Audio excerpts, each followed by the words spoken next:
Let me tell you a story that shocked an entire American city. A story about rejection, a story about pride, and a single Filipino chef who had 5 minutes to prove everyone wrong.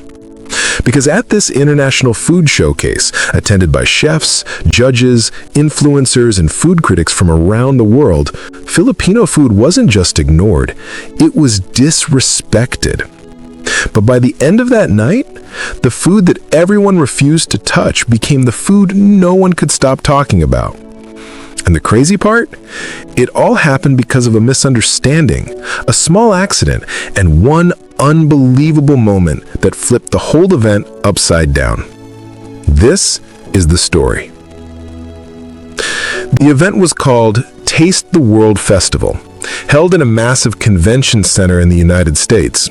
Over 20 countries were represented: India, Japan, Mexico, Brazil, Thailand, Italy, Ethiopia, France, Turkey, Korea, Greece, Spain, and many more. Every country sent their most talented chef or cooking team. Food critics came, YouTubers came, famous TikTok food reviewers came. The event began trending even before it opened. The anticipation was electric. Social media was flooded with posts about which country would dominate, which cuisine would steal the show. Everyone was excited except one person standing quietly in the back, a Filipino chef named Marco. Not a big team, not a famous chef, not a fancy restaurant owner. Just a small-town Filipino cook who came to the U.S. to chase a dream, to show the world what his grandmother taught him, to represent a culture that rarely got a seat at these kinds of tables. He was assigned the smallest booth in the darkest corner near the restrooms, a place most people wouldn't even pass by unless they were looking for the exit or needed the bathroom. But Marco didn't complain. He never complained. He brought his ingredients, he brought his grandmother's recipes, and he brought hope. Hope that maybe, just maybe, someone would stop. Someone would taste. Someone would understand. When the doors opened, every booth exploded with excitement. Japan, surrounded by crowds 5 people deep. Italy, a line stretching across the entire hall. Mexico, people cheering as fresh tacos were passed out, cameras flashing everywhere. Korea, influencers recording mukbangs, dramatically reacting to every bite of bibimbap and Korean fried chicken. The energy was incredible. Laughter, conversations in a dozen languages, the clinking of plates, the hum of excitement. But Marco's booth? Empty. Completely empty. He had trays full of beautifully prepared dishes, kare-kare with its rich peanut sauce, chicken in a saw marinated for hours, charred perfectly, beef pares, tender and aromatic, ginatanja shrimp swimming in creamy coconut sauce, lumpiang Shanghai crispy and golden, buko pandan sweet and refreshing. Everything was ready. Everything looked delicious, but people walked past his booth like it didn't exist, like he was invisible. A group of tourists walked by and Marco overheard their conversation. Filipino food? Isn't that like weird stuff? I heard it's super heavy, kind of greasy. Do they even have famous dishes? I've never heard of Filipino food being a thing. Yeah, I don't want to risk my stomach today. Let's just stick to what we know. Marco kept smiling. He kept his posture confident, but inside he felt his confidence collapsing. Every minute that passed without a single person stopping felt like a punch to the chest. Things got worse. A camera crew filming a documentary for a major streaming platform walked by. They had been filming every booth. Japan got 5 minutes of coverage. Italy got a dramatic slow-motion shot of pasta being twirled. Mexico got interviews with the chefs. But when they reached Marco's booth, they didn't even slow down. One crew member, holding a clipboard, glanced at the booth and said loud enough for Marco to hear, "Skip that. Not visually interesting enough. We need something that pops on camera." That one sentence, Those few words, they hit Marco harder than anything else that day. Not visually interesting enough. He looked at his food, the food his grandmother taught him to make, the food that carried stories of his family, his province, his entire culture. And according to them, it wasn't interesting. Then, 2 hours into the event, the host made an unexpected announcement over the loudspeaker. Attention everyone, we have a special challenge. Every booth will present one signature dish to our panel of judges in exactly 1 hour. This dish will determine which country moves forward to the grand finale tonight. Judges will score based on flavor, presentation, creativity, and cultural authenticity. Good luck to all our chefs. The crowd erupted in cheers and gasps. 1 hour, one dish, everything on the line. Every chef immediately went into attack mode. Japan started preparing Wagyu beef with gold leaf and a 5-component plating design. France began butter poaching lobster tails with champagne reduction. Mexico assembled an intricate mole poblano with handmade tortillas. Italy rolled out handmade ravioli stuffed with truffle cream. Thailand constructed a towering mango sticky rice with edible flowers and artistic sauces. Everyone brought something dramatic, something Instagrammable, something designed to wow. Marco looked at his table. Everything he had prepared seemed too simple, too brown, not pretty enough, not modern enough. He started second-guessing every recipe his grandmother ever taught him. And then, disaster struck. His portable stove, the one he'd brought from home, suddenly malfunctioned. Smoke burst out from the back, sparks flew, the lights above his booth flickered and went dark. People screamed, security rushed over. Some booths nearby complained about the smell. Others laughed, pointing at the chaos. One chef from a neighboring booth shouted loud enough for everyone to hear. "See, that's why some countries shouldn't even be here. This is supposed to be a professional event." Laughter rippled through the crowd. Marco stood there frozen. His stove was dead. His backup plan was gone. His reputation was sinking before he even had a chance to prove himself. And he still had no signature dish. The clock was ticking. 52 minutes left. While Marco stood there trying to figure out what to do, a young boy approached him. He looked about 12 years old, Filipino-American, wearing a shirt with the Philippines flag on it. The boy looked up at Marco and said, "Kuya, don't give up. Make something you know by heart." Marco smiled weakly, trying to hide his panic. "I don't know what the judges will want. Everything I know feels too simple." The boy stepped closer and whispered the words that changed everything. "Make the dish that smells like home." That single sentence unlocked something deep inside Marco. A memory flooded back. His grandmother in the province, cooking over a charcoal stove in the old kitchen with the rusty roof, stirring a pot slowly, deliberately, with the kind of patience only grandmothers have. The aroma filling the entire house. Neighbors stopping by just to smell what she was making. The way she'd smile and say, "Food is love you can taste." He knew exactly what to make. With no working stove, he had to improvise, and fast. He approached the Turkish booth and asked if he could borrow a pot. The chef, surprised but kind, handed one over. Then he went to the Indian booth and borrowed a ladle. The Brazilian team let him use part of their charcoal grill.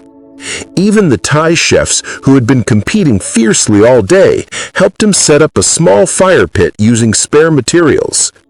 Everyone watched, confused. What is he doing? Is he even allowed to cook like that? That doesn't look professional. This is a disaster waiting to happen. But Marco ignored them. He had 38 minutes left. He worked quickly but calmly. He chopped garlic, the smell sharp and clean, crushed peppercorns with the side of a knife, sautéed onions in oil until they melted into golden sweetness, added soy sauce, dark and rich, vinegar, tangy and bright, bay leaves for depth. Then he carefully browned chicken thighs over the open flame, letting the skin crisp perfectly. He let everything simmer slowly over the charcoal, just like his grandmother taught him. Low and slow. Let the flavors marry. Let the sauce thicken naturally. Let the magic happen. And then something unexpected occurred. The smell began spreading, first to the booths near him, then to the middle of the hall, then across the entire venue, cutting through every other aroma in the building. People started turning their heads. Wait, what is that smell? That's incredible. What is that? It smells like comfort, like home. Where is that coming from? Influencers stopped recording their mukbangs. Judges paused mid-bite at other booths. Even the camera crew that ignored Marco earlier turned around, confused, searching for the source. For the first time all day, Marco wasn't invisible. He was impossible to ignore. The judges began their rounds, moving from booth to booth with clipboards, cameras following their every reaction. Japan impressed them with precision and artistry. Italy charmed them with rustic elegance. Mexico delivered bold, complex flavors. France brought sophistication and technique. Then they reached Marco's booth. Their faces said everything. Low expectations, confusion, skepticism. One judge even sighed, clearly tired and ready to move on.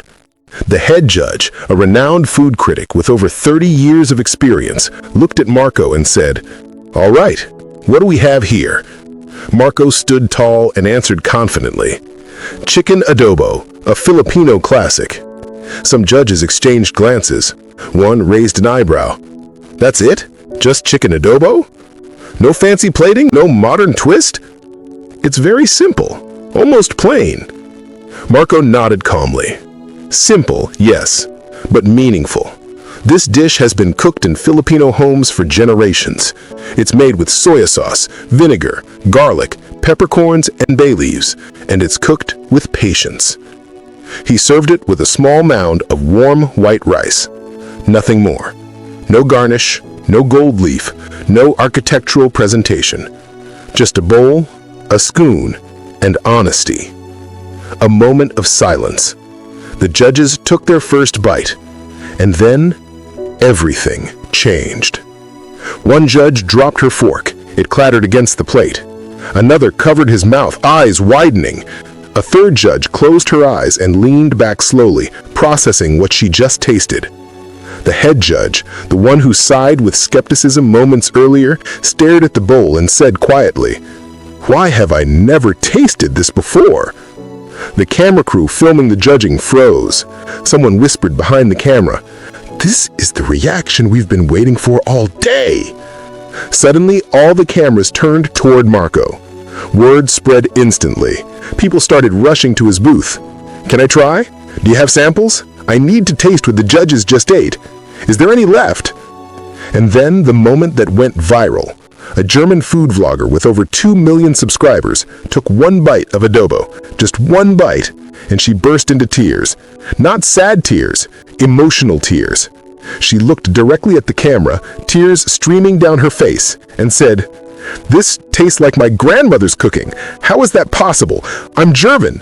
She cooked schnitzel and stews, but this feels like home. How does food do that?"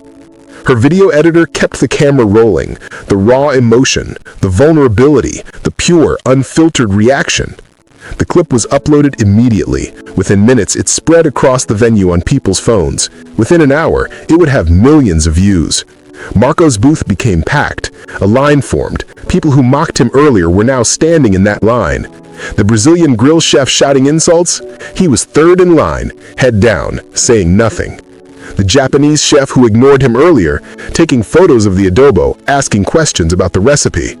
Someone started a chant, "Filipino food! Filipino food!" Others joined. The chant grew louder. Just when the energy reached its peak, the event host took the microphone on the main stage. "Ladies and gentlemen, we have the results from our judges." The entire hall went silent. Thousands of people, holding their breath. This was one of the most difficult decisions our panel has ever made. Every dish today was exceptional, but one dish made our judges feel something they haven't felt in years. A long, dramatic pause.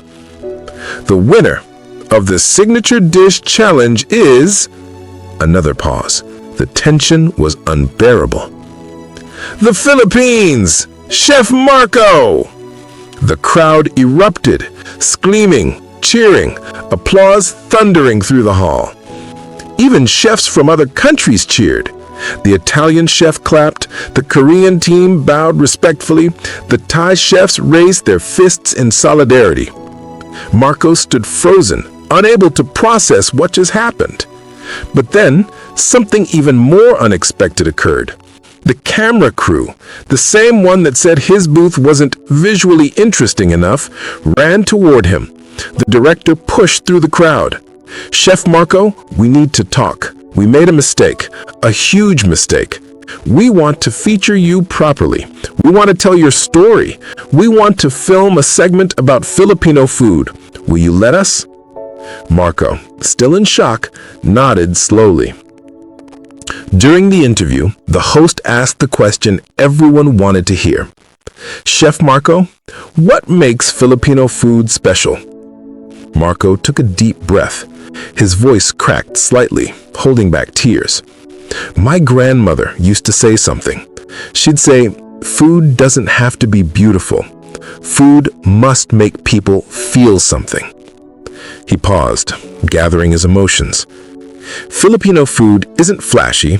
It isn't always Instagram ready. It doesn't always look like art on a plate.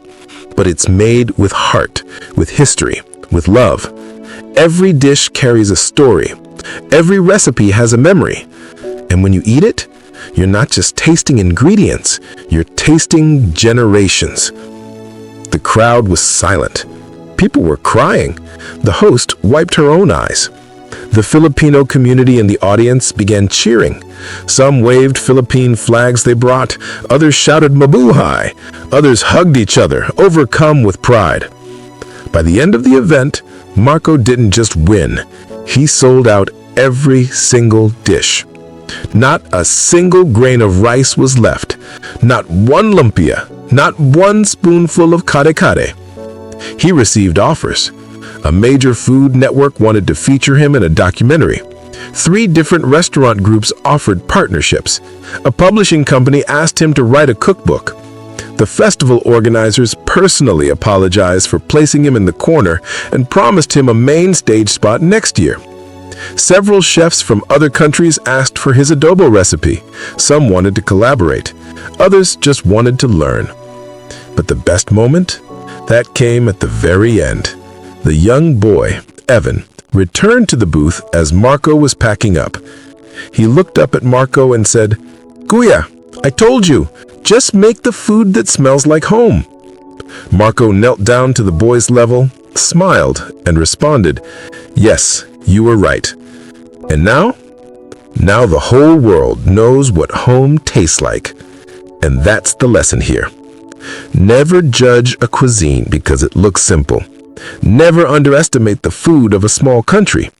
And never walk past something unfamiliar because it might become your new favorite thing. Filipino food didn't win because it was fancy. It didn't win because it looked perfect on camera. It won because it was real, because it was honest, because it carried generations of love in one humble dish. All it took was one smell, one taste, one moment, and the world finally paid attention.